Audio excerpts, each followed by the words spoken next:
I think preparation was good. Guys got some extra rest, just with the amount of games that we've played, this month. And then guys came back with really good energy and really good concentration. So this week has been good. Great. We'll start with questions in the room. And reminder, if you're on Zoom and have a question, please raise your hand. Jacob? Yeah. Rumba, I guess, how have, Forster, guys like Joey Skinner and Isaiah Jones, how have they managed going between Nashville and Huntsville, being included in match day squads here and also, playing for Huntsville just, days later? How have they managed that? Very well. I think it's it's the way of the future for young players within the league, not just at our club but at every club, that there's mobility between the properties, but in order to maximize the repetitions that players can get, it's important for them to go over to Huntsville or come back over to us and look at it as an opportunity to get correct reps. And I think we try to, especially in my department before with the player development, of making sure that we're maximizing the repetitions that they get, the amount of minutes, game situations that they see, so that they're prepared for their opportunity when it comes with the first team. Yeah, and just to follow up on that, how important is it for you, especially coming from your role as a player development coach, how important is it for you to have more of a youth presence in the matching squads? I think it's important. I think it's important for players at the club to see that there is the opportunity to be included in the matchday squad, to be included in games, that we see a lot of value within our academy and our second team.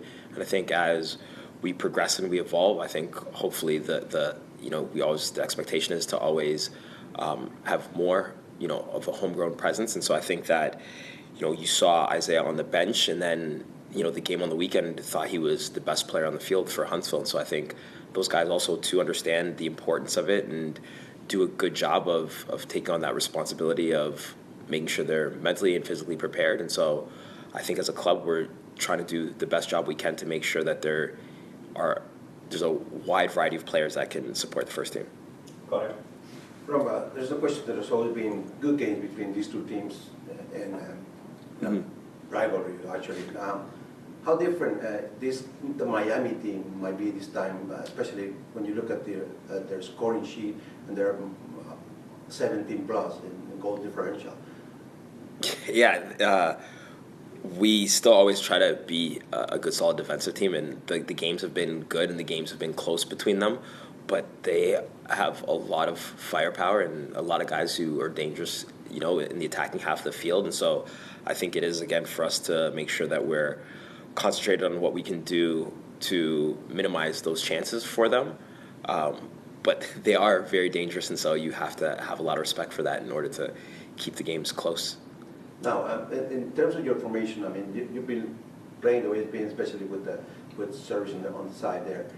Does it change at all just because of Miami being the offensive team he is, or you're just thinking more about what you need to do in terms of your team?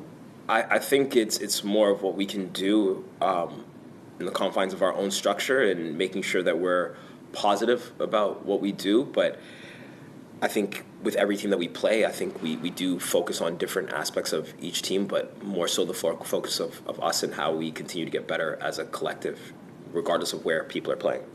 We'll go to John Glennon on the Zoom.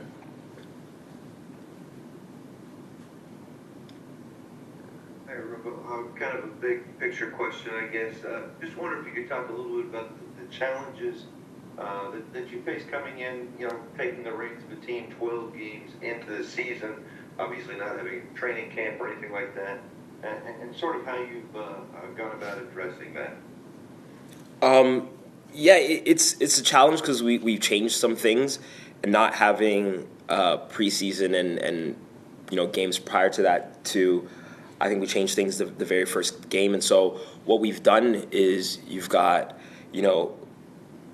Kosuke, Matt, Alex, who are also on staff, that we've all, done a good job of doing extra and individual and functional group video or training and extra stuff. And the guys have been extremely receptive to getting, an information overload on certain things. And then some of it was some foundational pieces that were already here.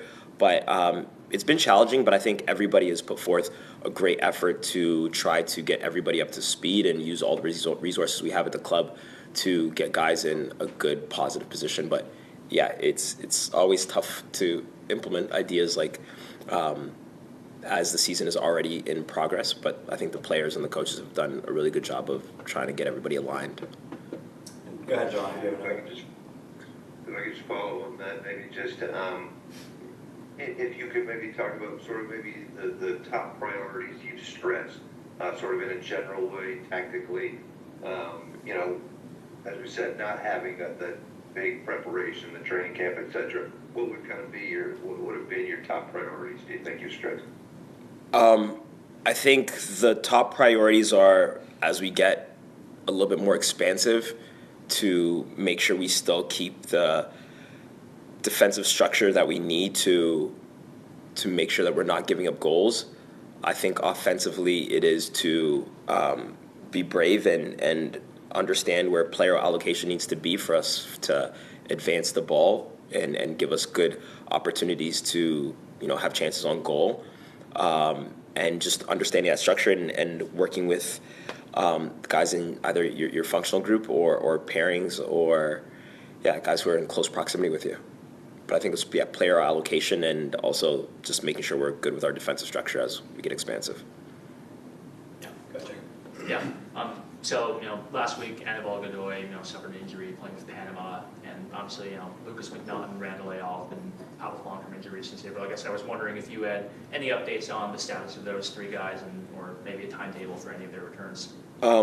Not exactly sure about Anibal. He's, I know, feeling good and will return when he's healthy. I know Lucas is working towards getting fit and will be back. I think, I wouldn't say the short term, but and Randall's training and doing extremely well, and I think will quickly recover and be back. I mean, first of all, I'd like to thank God for the opportunity to be here in Nashville and pursue my career after college. I mean, it's always a good feeling to have a debut and play, and for a team like Nashville, it's a great opportunity for me, and I'm very happy. I've gotten to this stage of my life, progressively getting a debut and getting some goals. And with regards to preparation towards Miami, I mean, it's almost the same thing every weekend. We gather as a group again and we work hard and believe in what the coaches bring out and believe in ourselves and look forward for whatever the result is going to be on that day. Yeah. Great, thank you. We'll open up to questions. Jacob? Yeah, Forster, I guess just going between Nashville and Huntsville in recent weeks, I guess what's that been like for you? What's been like a typical week for you in that with those teams? I guess how have you managed it? I mean, obviously it's Huntsville is it's like 2 hours from here, almost 2 hours from here, so it's sometimes a drive of going and coming, and I mean it's good. I mean, I would say it's good because sometimes there are times where you kind of get tired a little bit, but as a player, you're always supposed to be ready to play, and you can't give excuses sometimes. So I think with also the staff, they've been able to get me the materials I would need and staff for recovery. So I think it's been good so far. Yeah. Go ahead, Jacob. And I guess what have been maybe some of the biggest things you've learned just from being in the last few match day squads here with Nashville and getting into some games as a substitute as well? I mean, I've learned a lot. I've learned a lot because, as you know, I had my debut against Mocha around February, and I haven't played for the first team until recently. So it's been a transition of learning and learning from the big guys. They always chip in advice and all that, preparing me for what is at stake and for the future. So I think for learning-wise, it's every day I practice, every day in the gym room, every day. So I think I would say I'm adapting to the system, and I like it, and I like the way Nashville plays. So I think hopefully in the future more results will come by. Yeah. Forster, obviously playing, starting on a team or playing more minutes, a lot of time depends on the coach and the plan and the game plan that he has. But in terms of you personally, how do you feel in terms of how much you should be playing if you were the coach? I mean, I'm a player, so definitely I like to play the 90 minutes. So I like to play how many minutes is every the game is supposed to be. But it's from the coach and it's from me. And as a young player, obviously I have the energy and I want to play. But if you're not prepared for the occasion, you don't just step in and lose the opportunity. So I think it's a preparation and it's believing what my coaches have told me and what the staff tell me. It's a journey. And as a young player coming to the system, there are so many things you need to learn. You might have the body and the physicality, but there are certain things that go beyond just watching the game and being like he's a good player. So I think, personally, I would like to play more minutes for myself, but also depending on how the coach sees me fit into the system and depending on how the team wants to play. So at the end of the day, I would like to have more minutes, of course, as a player, but also all depends on me working hard and me playing better to suit the system and also how the system fits into my game. Yeah. And, since that goal against Boca, I've been wondering, and many of the fans as well, if that first goal in the MLS that you will probably get sooner rather than later, will have the same celebration, or you have something different in plan or mind? I mean, with my celebration, it's also my signature, so it's going to be the same celebration. Maybe some little, spices added to it, but it's going to be the same, the same celebration. So yeah. We'll go to John on the Zoom. Hey, Forster, curious about your impressions of Rumba Munthali so far, overall, and maybe if you could talk also a little bit about kind of the priorities that he has stressed, both for you and then for the team in general. Can you come again? How has it been playing for Rumba, and Okay. what priorities has he stressed for you and the team? Oh, to be honest, I've known him since I came here. He's done a lot for me, and when I came here, he used to help me with the side, extra things I need, and training, and also he's always honest with me. He tells me, kid, if you want to play long, if you want to play far, you need to be ready for the game. You need to work like you need to be hungry. So I think he's put in that monster attitude. I mean, I think I already have, but he's kind of alleviated it, and also, which is a good thing. And I mean, in terms of the team, obviously, the style of play he wants to play is like being able to get behind the ball and being able to press and being able to score goals and being able to be honest on the field and give your all. So I think that is what I've seen from him, and that's what I've been told, and I think that is what I want to do. So, yeah.